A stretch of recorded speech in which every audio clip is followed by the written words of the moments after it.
안녕하십니까. 신의균의 군사TV 디펜스 브리핑입니다. 자, 오늘도 역시 아주 중요한 군사 무기 관련 소식 알려드리겠는데요. 이 불량국가 러시아하고 북한, 이란, 중국, 베네수엘라, 시리아 이런 나라들 대단히 친한 나라들이죠. 자, 그런데 이란과 러시아가 군사 협력을 강화하기 위한 이 국회의장단 지금 모임이 있고 회의를 하고 그것을 또 이제 국가 원수 간의 어떤 안건으로 올린답니다. 그런데 러시아가 자신들이 가지고 있는 첨단 무기들의 생산 시설을 이란으로 대폭 넘겨주겠다. 자, 그런데 넘겨만 주겠습니까? 그 대신 뭐 좀 달라. 이제 이런 건데 이게 뭐 자기네들끼리 하는 거는 뭐 하는 건데 즉 이란이 또 북한하고 심각한 네트워크가 있기 때문에 이런 첨단 무기 생산 시설이 이란으로 가면 결국 북한에게도 영향 가는 거죠. 즉 우리에게 영향 오는 겁니다. 어떤 내용인지 보겠고.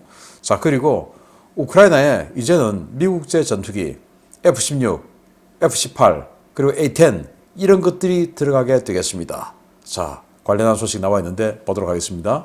군사TV 구독, 알림, 좋아요 눌러주십시오. 자, 5가지 단신을 먼저 보고 들어가겠습니다. 이란이 드론 항모라고 하면서 유조선에다가 위에 갑판 깔고 그걸 항모라고 우기고 있는 그 항모, 이게 요즘 좌경화되고 있는 브라질에 입항했습니다. 제가 모두에 이란하고 친한 나라들 중에서 정상적인 국가 없죠. 웬만한 나라들은 이란하고 안 친하려고 하죠. 왜? 의심받으니까. 그런데 브라질에 들어갔다. 브라질 갑자기 수상해집니다. 이런 소식에서부터 독일이 요르단에 챌린저 1 전차, 요르단이 460여 대 가지고 있는데 그거 개량해서 우크라이나에 지원 좀 하자라고 제안을 했다고 하는데 이 소식까지 알아보도록 하겠습니다. 첫 번째입니다. 브라질의 좌파 정권이 집권한 뒤 브라질의 외교 노선이 급격히 틀어지기 시작했습니다.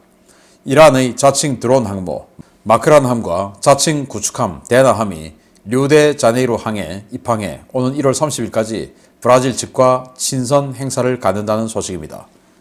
브라질 해군의 퇴역 항모로 튀르키예에서 해체될 예정이었지만 지중해 진입을 거부당해 대서양에서 떠돌던 상폴로 함이 다시 브라질 해군의 통제하에 들어갔습니다.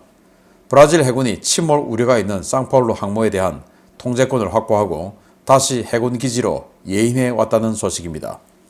미국이 우크라이나 전쟁을 계기로 155mm 탄약 생산량을 6배 이상으로 늘리겠다고 밝힌 가운데 미국 싱크탱크가 미군의 대한미사일 재고 부족 문제를 지적하며 미사일 생산량도 늘려야 한다고 경고했습니다. 특히 대한미사일이 크게 부족해 매년 88발 조달하는 LRASM으로는 유사시 일주일 만에 재고가 바닥날 것이라고 지적했는데 이 경고를 계기로 미군이 미사일 조달 수량을 늘릴지 주목됩니다. 미 해병대의 차세대 대형 수송헬기 CH-53K 킹스텔리언 헬기가 자체 중량만 16톤에 달하는 F-35C 전투기를 실링해 공중 수송하는 데 성공했다는 소식입니다. 재원상 C-130 수송기급에 달하는 20톤의 화물을 내외부에 적재할 수 있다는데 가격만 맞출 수 있다면 우리 육군의 대형 수송헬기 사업에 도입을 검토해보는 것도 좋을 것 같습니다. 지난 2021년 요르단과 대규모 챌린저 1 현대화 개수 계약을 체결한 독일 기업들이 미국, EU 등과 협의해 챌린저 1 전차의 개수 물량 일부를 우크라이나에 보내는 방안이 추진되고 있다는 소식입니다. 구형 전차지만 120mm 강선포의 위력과 강력한 방어력은 무시 못할 수준이어서 현실화된다면 우크라이나군에 상당한 도움이 될 것 같습니다. 자, 이거 항모죠. 자칭 항모.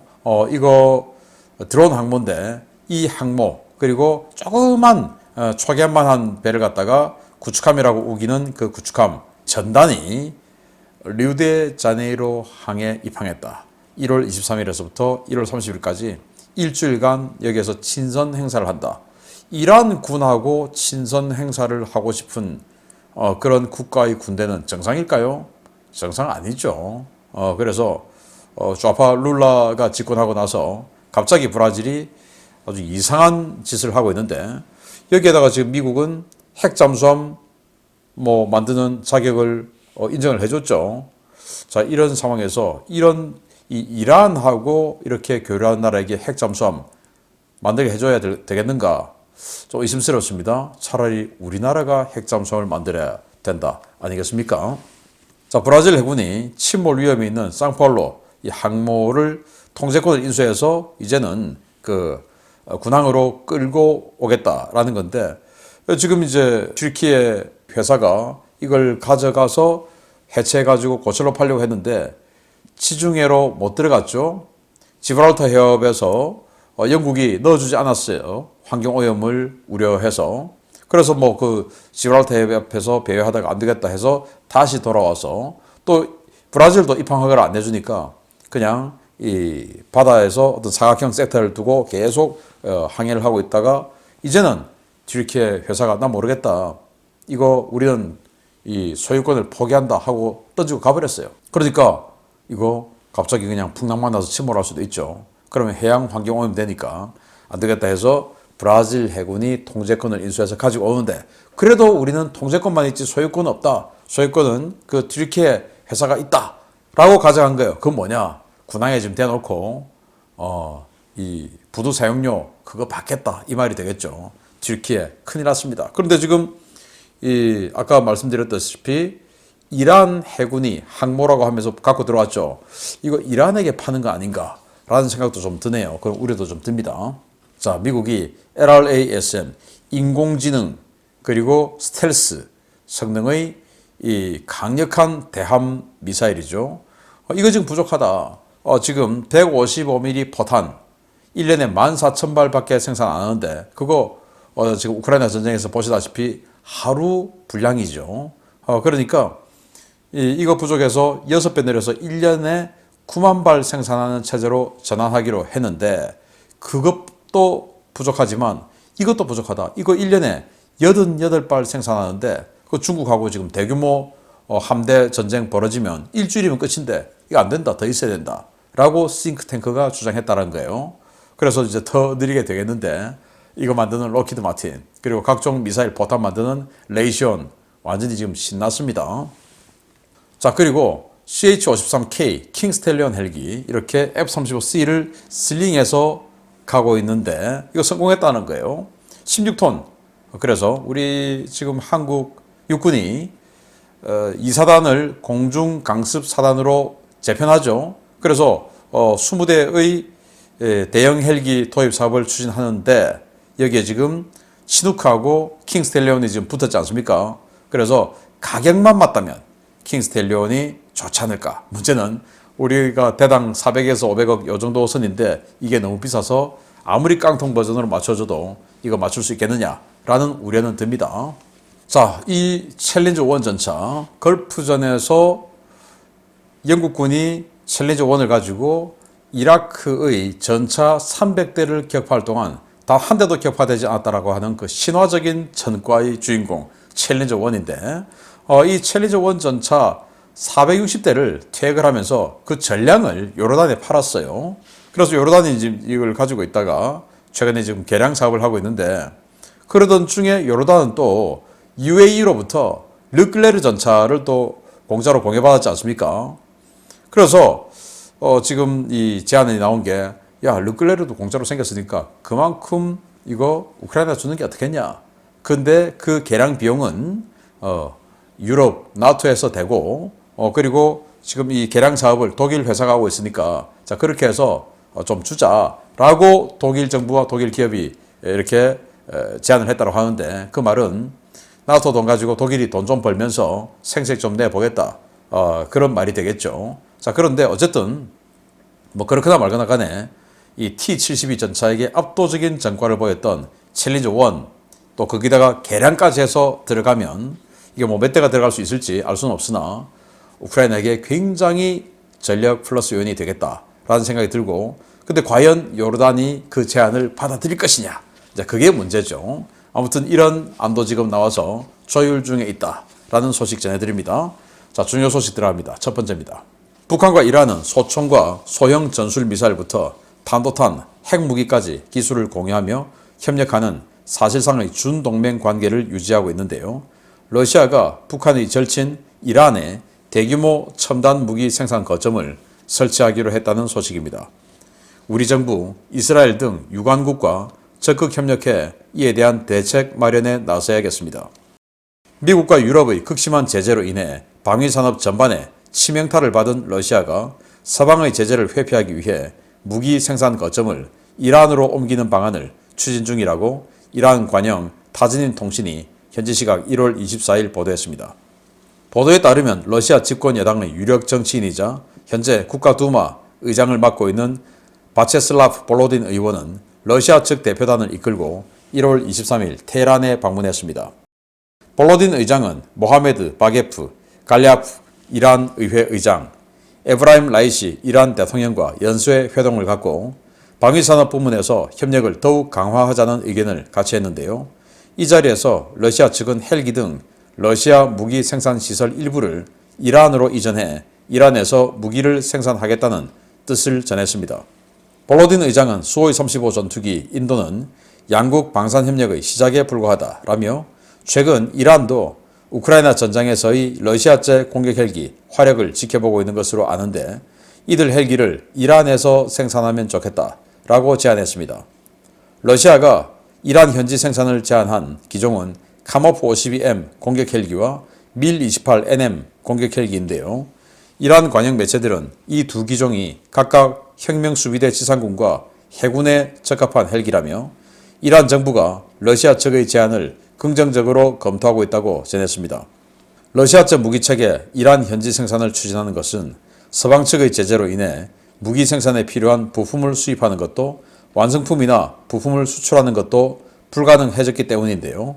러시아는 이란에 생산 설비를 이전해 이란에서 무기와 부품을 생산함으로써 서방 측의 제재를 회피하려 하는 것으로 풀이되고 있습니다.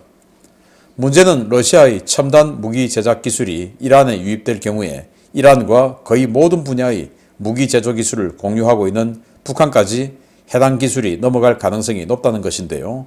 우리 정보당국, 미국과 이스라엘 등 유관 기관과 협력해 대응책을 마련해야 할 것 같습니다. 자, 이렇게 밀28 그리고 카모프 52 이거 생산 시설을 이란으로 이전해가는 거 어떻겠니? 라는 제안을 했다라는 거인데요.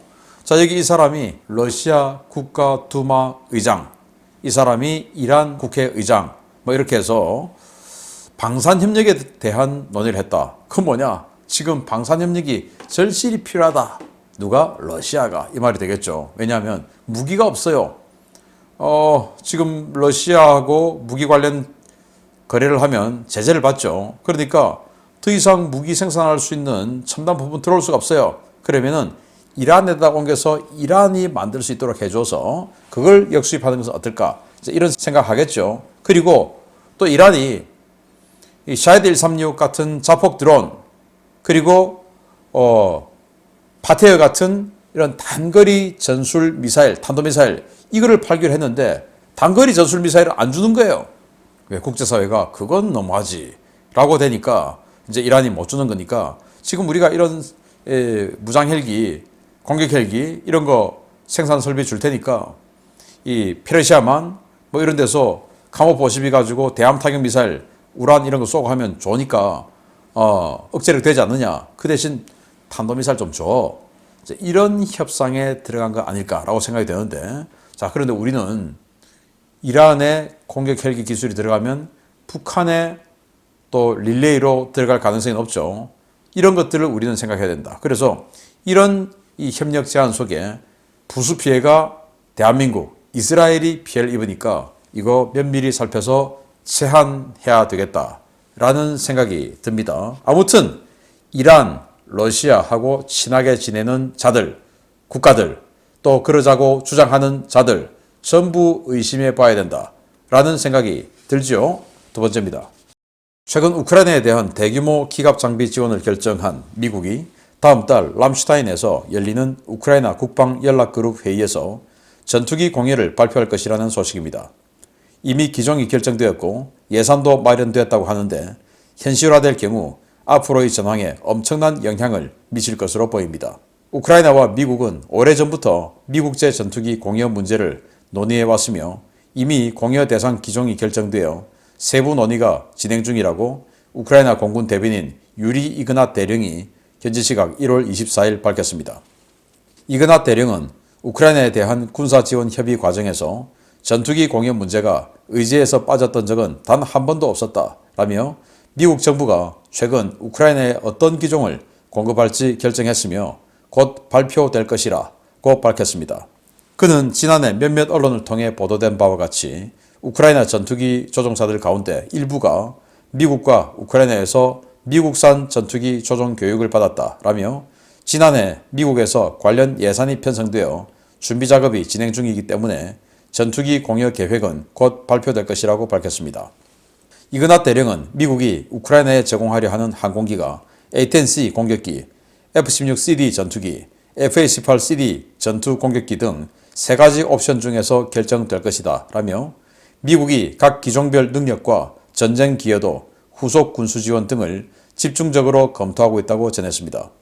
이번에 이야기가 나온 기종들은 모두 매버릭 공대지 미사일이나 제이담, PFA 계열의 유도폭탄 등을 러시아군 방공망 밖에서 투발할 수 있는 스탠드오프 타격 능력을 갖춘 모델들이고 특히 F-16과 F-18은 암람 중거리 공대공 미사일 운용 능력을 갖추고 있어 러시아 공군의 주력 전투기들과 대등 이상의 공대공 전투를 벌일 수 있는 기종입니다. 우크라이나 측은 미국이 이런 전투기 공여 결정을 오는 2월 독일에서 열리는 국방연락그룹 회의에서 발표할 것이라고 주장하고 있는데요. 전차나 장갑차와는 차원이 다른 파급력을 발휘하는 미국산 4세대 전투기가 우크라이나군에 정말 공급될지 모두의 관심이 집중되고 있습니다. F-18, F-16, 그리고 A-10 그리고 여러분들 잘 아시다시피 작년에 우크라이나 전투기 조종사들이 시뮬레이터 교육을 받아서 이 A-10 전투기 공격기죠. 그거 훈련 다 받았다라고 하는 거. 또 미국에서 1억 달러 예산으로 우크라이나 전투기 조종사들을 미국제 전투기 훈련할 수 있도록 조종할 수 있도록 훈련을 예산 편성됐고 그 예산 집행됐겠죠. 자, 그러니까 이제 준비는 마쳤다라는 건데, 자, 그래서 이 3가지 그 기종의 결정 곧 발표될 거다라는데 저는 이런 예상을 해봅니다. 일단 A-10은 갈 것 같아요.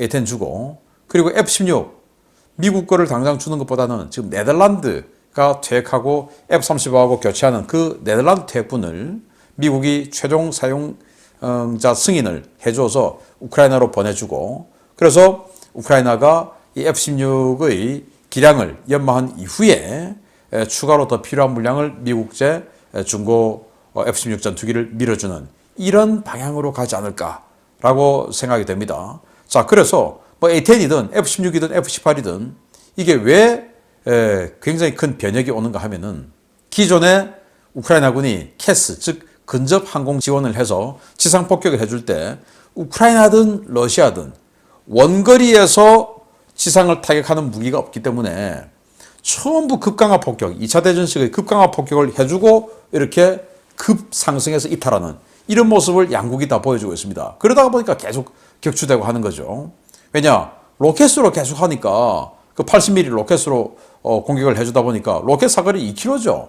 그러니까 2km 내부까지 들어가서 쏘고 관성에 의해서 좀 더 갔다가 이탈하니까 거의 목표의 수백 미터 앞까지 들어갔다가 빠져나가는 거죠. 이러니까 이제 이 맨페즈에 또는 대공포에 격추될 확률이 높아지는 겁니다. 자, 그런데 이 미국제 무기들은 항공기들은 한 20km 밖에서 매버릭 공대지 미사일 쏴버리죠. 또는 제이담 GPS로 유도되는 아주 정밀한 유도 폭탄이죠. 제이담으로 그냥 20km 밖에서 때려버리죠. 또 PFA 이렇게 해서 레이저로 그냥 10여 km 밖에서 딱 유도해서 정확하게 꽂아버리죠.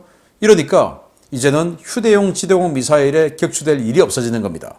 그래서 엄청난 변혁이 올 수 있는 상황이 우크라이나에 펼쳐지겠다. 러시아, 와, 큰일 났네요. A-10, F-16 대량으로 들어가기를 바랍니다. 마치겠습니다. 감사합니다.